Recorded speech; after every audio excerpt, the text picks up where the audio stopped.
Welcome to the Pentecost for Life broadcast with your hosts, Drs. Harold and Valerie Bennett. For the next few minutes, join them as they share insights into the Bible and into the move of the Spirit of the Lord. Hello, everybody. I'm Harold Bennett. And I'm Valerie Bennett, and we thank you for joining us here on the Pentecost for Life broadcast. Welcome. Hey, welcome. How is everybody? Yes. I'm sure our listeners are doing well. They're blessed of the Lord, and it's just exciting to get started today. It is. It's wonderful to get it started today, and I trust your day has gone well today. Yes, it has. Good. We wanted to thank our listeners, of course, as always. Thank you for joining us. We wanted to just send a few birthday wishes out. Yes, my older sister, her birthday is today, and I want to say happy birthday to you, big sister. Yes, and someone else I know has a birthday coming up. You know who that person is? Yeah. We'll find out soon. Yes, it is you, my dear. But you know, let me tell you something that's so wonderful. Yeah. The Lord has blessed us so much. We're picking up our listeners are joining us. We have our listeners from Nashville, Tennessee with us. So Amen. We're thankful for Nashville, Tennessee, North Carolina, Georgia, and other places. God is really blessing the work, and we want to thank you all so much for being there for us and listening and sending up, as they say, timber, praying for us. God bless you real good. Wonderful. Thank you once again.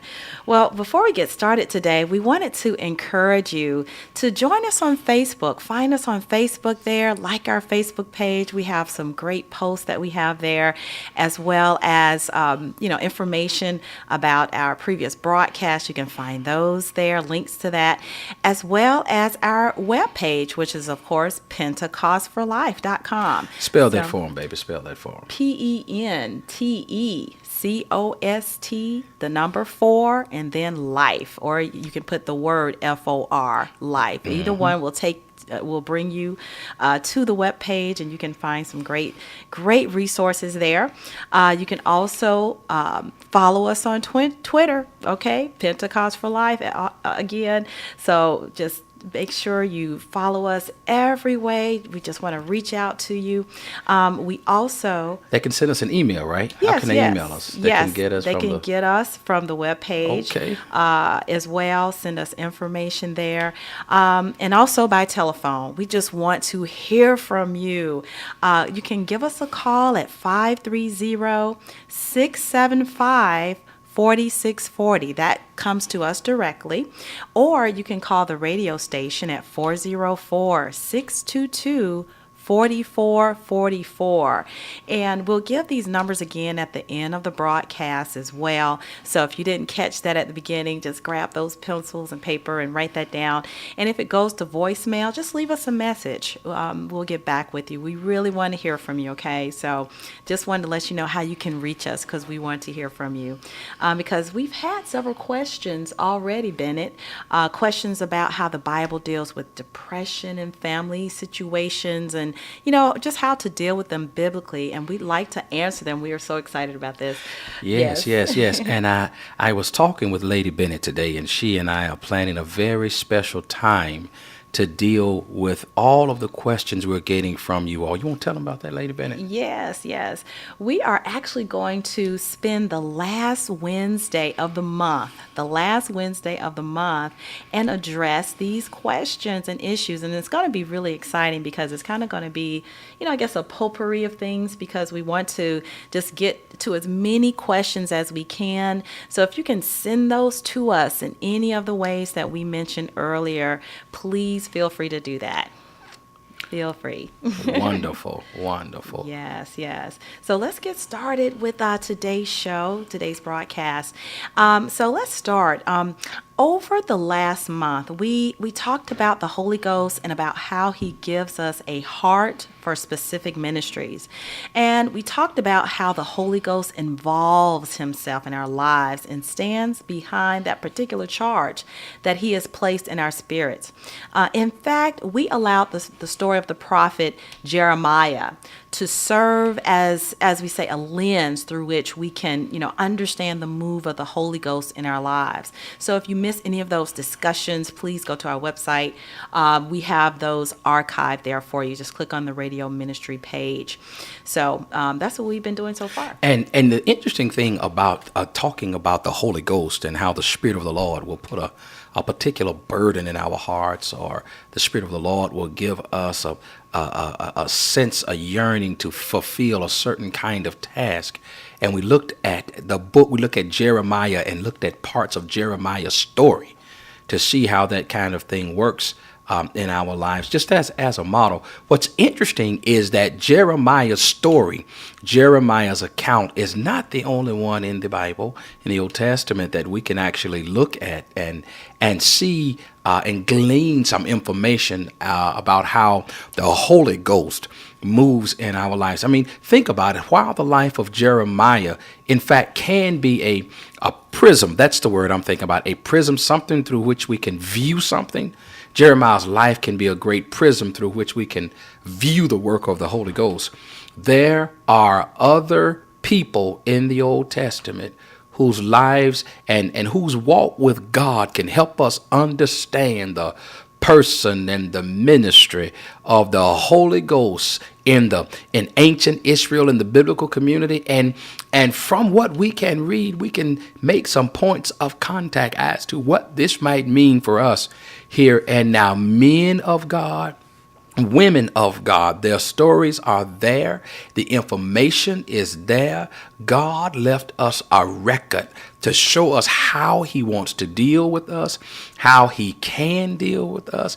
And God knows if we would just avail ourselves, open ourselves, the Spirit of the Lord would love to come and bless us real good. You hear me, Lady Bennett? Real good. Absolutely. He has so much in store for us. He has so much that he wants to do through us. And we're going to deal with some of those people in the biblical community today.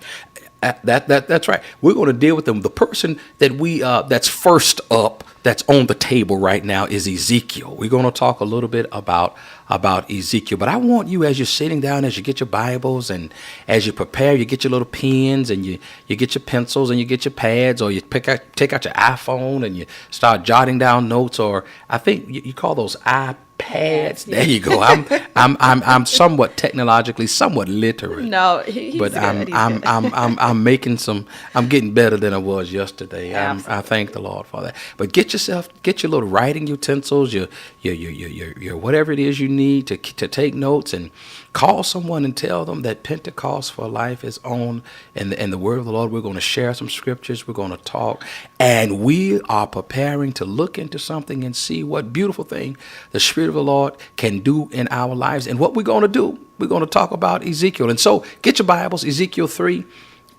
chapter 3, verse 10 through 14. That's where we want to go. Lady Bennett. Yes. So I'll be reading Ezekiel 3:10 through 14, and it reads, "Moreover, he said unto me, Son of man, all my words that I shall speak unto thee receive in thine heart, and hear with thine ears, and go, get thee to them of the captivity, unto the children of thy people, and speak unto them, and tell them, Thus saith the Lord God, whether they will hear or whether they will forbear. Then the Spirit took me up, and I heard behind me a voice of a great rushing, saying, Blessed be the glory of the Lord from his place. I heard also the noise of the wings of the living creatures that touch one another, and the noise of the wheels over against them, and a noise of a great rushing." Verse 14, "So the Spirit lifted me up and took me away, and I went in bitterness in the heat of my spirit, but the hand of the Lord was strong upon me."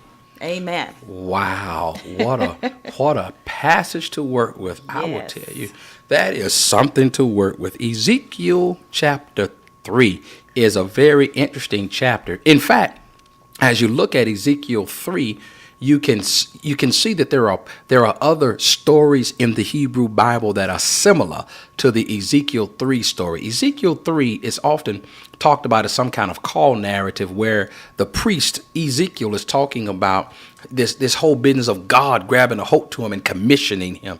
And if you look at Isaiah 6, you'll see Isaiah's story there. You look at Jeremiah 1, you'll see Jeremiah's story there. And even if you look at Amos, there's a passage there in Amos 7 where he talks about how he understands himself and how he understands what the Spirit of the Lord has called him to do, how the Spirit of the Lord has moved him, and what the Spirit of the Lord is encouraging him to do. So you can situate Ezekiel chapter 3, in those whole stories. Isaiah's call, Jeremiah's call, Amos's call, they all kind of go together. That's what's happening there in Ezekiel chapter 3. And keep in mind now, we was talking about Jeremiah a couple weeks ago, and Ezekiel is actually preaching and ministering right around just a little bit before things get really, really, really bad and very, very, very, very ugly. Remember, Jeremiah is talking about the Babylonians coming, and essentially, and the destruction that's going to occur. Ezekiel is going to come around a little bit after Jeremiah.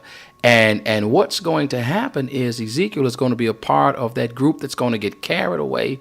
And he's going to be called by God to preach and to teach these people about God's business. So Ezekiel then becomes a person who's called to be a prophet to the people of Israel, to Judah in particular, that part of the biblical community that's going to be destroyed by the Babylonians. So right in the middle of all of this, Ezekiel has some very interesting things to say about what's going on. He says, "And the Lord said to me, Son of man, all the words that I will speak to you," he says, the interesting thing is in Hebrew, it says, "take them into your heart and hear them with your ears." God is talking to Ezekiel, and God calls him, he says, son of man, Bain Adam, as it says in Hebrew, son of man. So sometimes that son of man is often thought about, and it's often translated just simply as mortal or human being.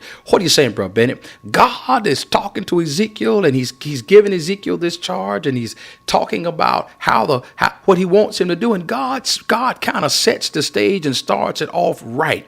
He calls Ezekiel son of man. In other words, he's reminding Ezekiel that you are going to be used, but remember, you are a human being. You are human.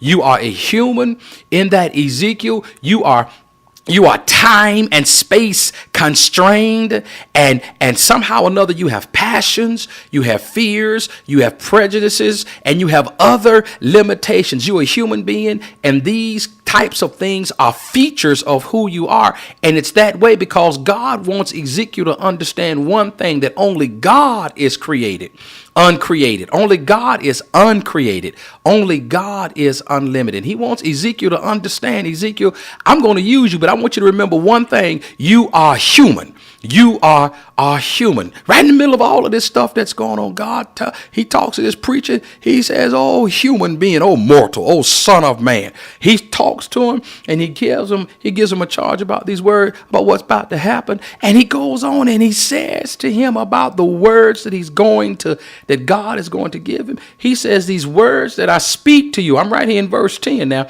the words that I speak to you, take them in your heart. Grab them, seize them. Boy, you say, Bro Bennett, what are you saying? God is telling Ezekiel to grab these words, snatch these words, take these words and put them in your heart so that they can be in a place firmly entrenched, and you can be in control of what you put in your spirit. Absolutely. That's powerful. And I'm going to talk about that a little bit more further as we get further into our lessons. But I'll let you keep going. And I'm telling you, as I read this, I'm getting excited. Ezekiel gets this call. God says, human, I'm telling you, I'm going to use you, but you're human. And because you're human and you're going to need something on this, I want you to take these words, grab these words, and put them in your heart. And then here it gets to the good part. Go down to verse 12, what I just love. It says, and the Ruach, God's Spirit, it actually says God's Spirit raised me. God's Spirit lifted me. God's Spirit picked me up. And when he picked up Ezekiel, he took Ezekiel to another realm. And in that realm, Ezekiel heard some things and saw some things that he had not seen. So when God called him, he's calling Ezekiel, reminding him that he's a human being. God tells Ezekiel to take these words and seize them and put them in your heart. And then when all of this happens, the Spirit of the Lord grabs Ezekiel and picks him up. The Spirit of the Lord picks him up. Amen. The Spirit of the Lord elevates Ezekiel above his circumstances. He picks him up. He elevates him above his circumstances. And I believe the Holy Ghost did that to position Ezekiel to be in a realm where he could hear, where he could see, hallelujah, what was happening in the spiritual realm. The Spirit of the Lord grabbed Ezekiel and somehow or another lifted him and somehow or another extracted him and elevated him, helped him gain some altitude and get beyond his circumstances so that he could be at a place where he could hear, where he could maybe see, where he could maybe understand what in the world was happening through the eyes and the lens of the Holy Ghost. Amen. Amen. I love that. I love it. Thank you, Jesus. Oh my God, that is so powerful. That is so powerful. And I want to talk about these things a little bit further because I want us to understand really what, how we can apply this and what Ezekiel, what is saying through the verses here and, kind of where you left off, how the Spirit lifts us up, but he really gets in our senses. The Spirit of God, the Holy Ghost finds a way to touch us, and Ezekiel shows us how he moves in our life. And I hear you, baby. Say more about that. Yes, he works to improve our sensitivity. He works to improve that sensitivity to his spirit because at the beginning of the book of Ezekiel, it describes other visions that the Spirit gives him, and these visions are in great detail. I encourage you to go back and read those. But the Spirit makes us more sensitive to what God wants us to do. And he wants us to move his plan forward. And to do that, he gets our attention and he involves himself through our senses. He gives us these visions. He perhaps has us hear and see things. And, once you have those visions, I tell you, it is difficult to just ignore them.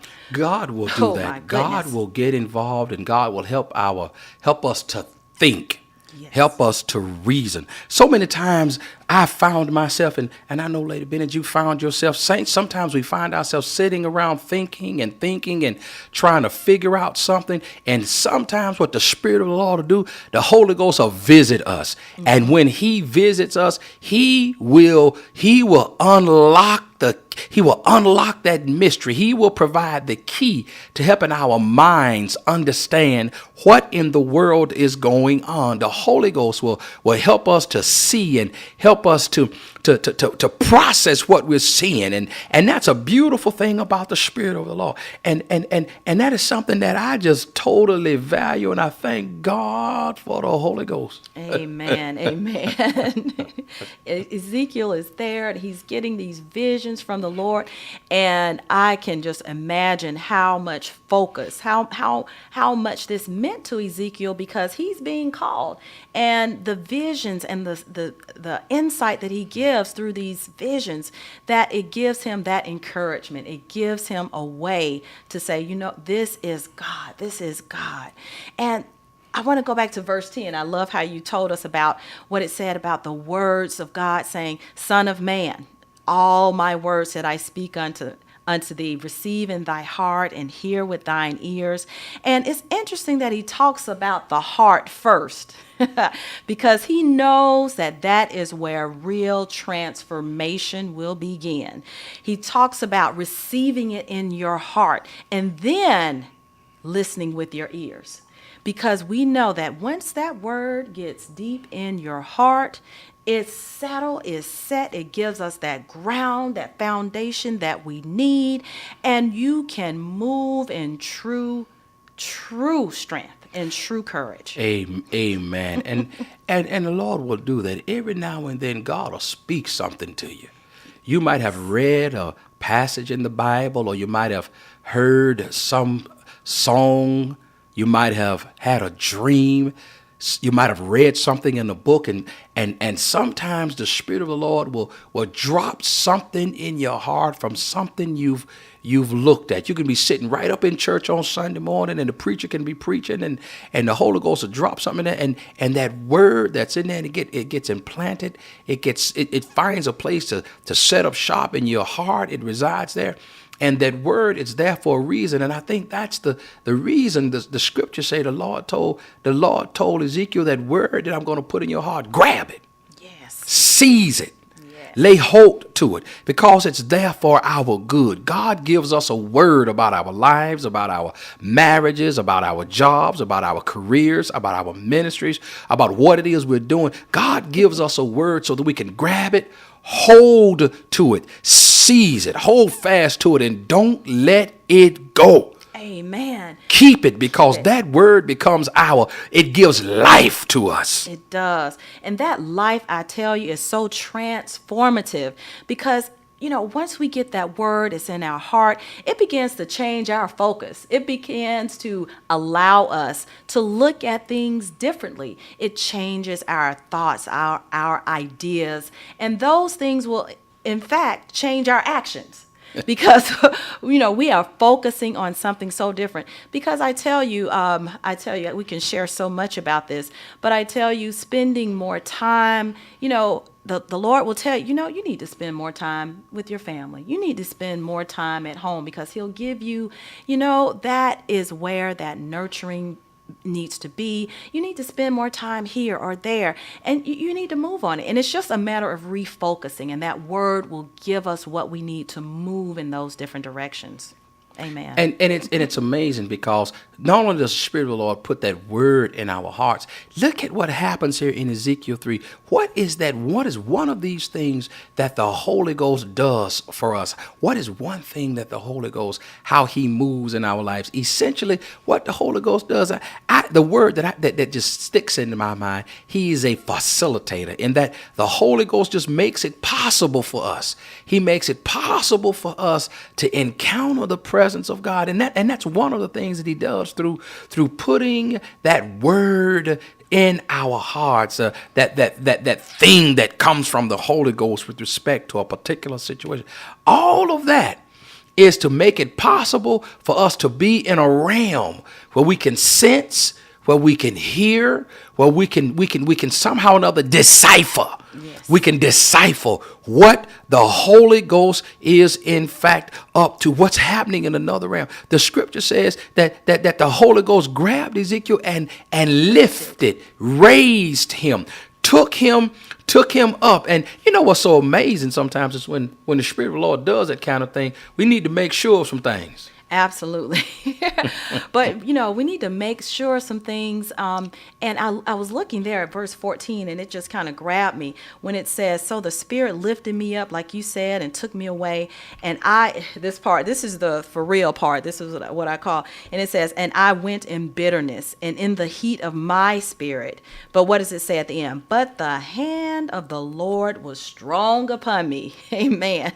I could just imagine, and as often we are, and myself, and just speaking from the heart, that we often sometimes don't go easily. We don't always succumb and submit and yield to the word immediately. But I tell you, He probably thought about how will me following God in this way, how will it affect the people around me, my surroundings? It's going to change my situation. But when the hand of the Lord is strong on you, you have to yield. And I tell you, He found a way within Himself to humble himself, Yes. and to abide by that will of the God, and to abide and trust in God's choices and God's decisions and God's direction for our lives. And I think about this. I often sometimes listen to Charles Stanley. He says often, do what God says and leave the consequences to him. Well, And I just tell follow. you, that's something, because the hand of the Lord was strong Yes. upon me. And boy, I tell you, if there's something that will help us to encounter the presence of the Lord, when the Spirit of the Lord is upon us, the hand of the Lord is on us, and the Lord has anointed you, and God has given you revelations, and God is helping you understand something. Stay humble.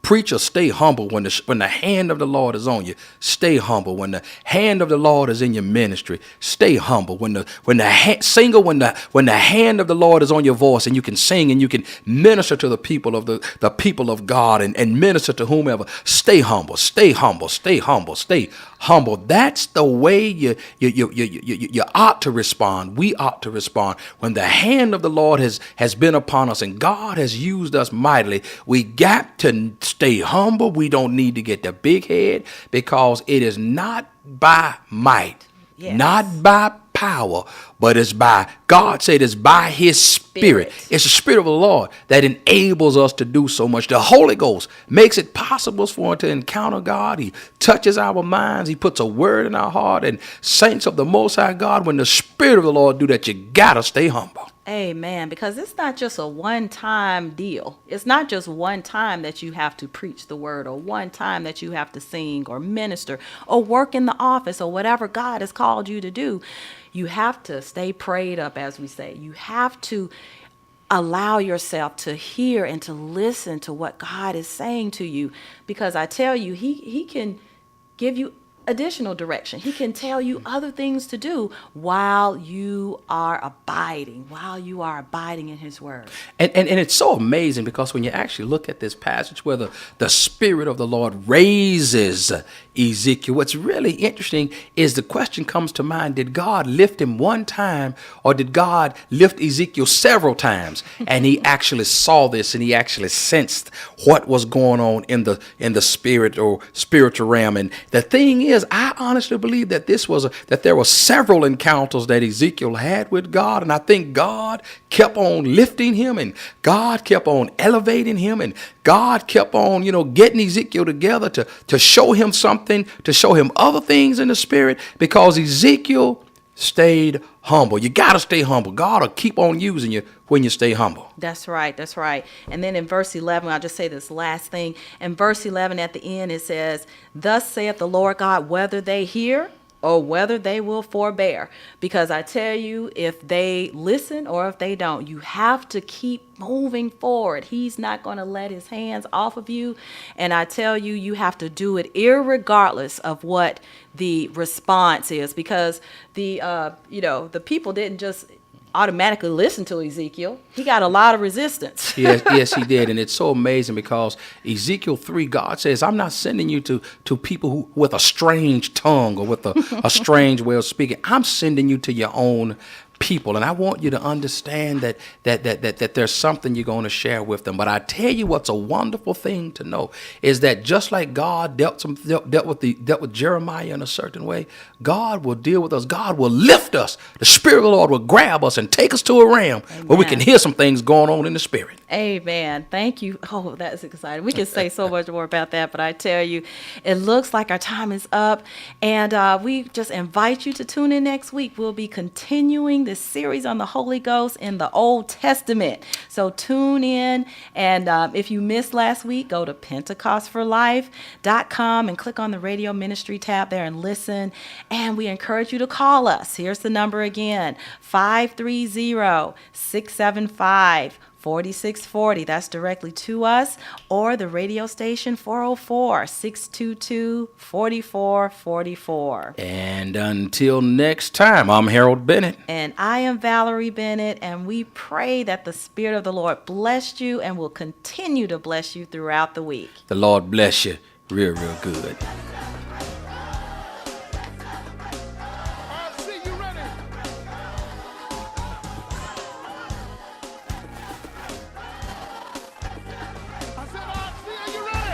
Put your hands together. Come on.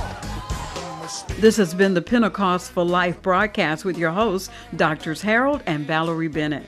You may contact them by phone at 530-675-4640. That's 530-675-4640. Or log on to www.pentecostforlife.com. That's www.pentecostforlife.com. You can sign up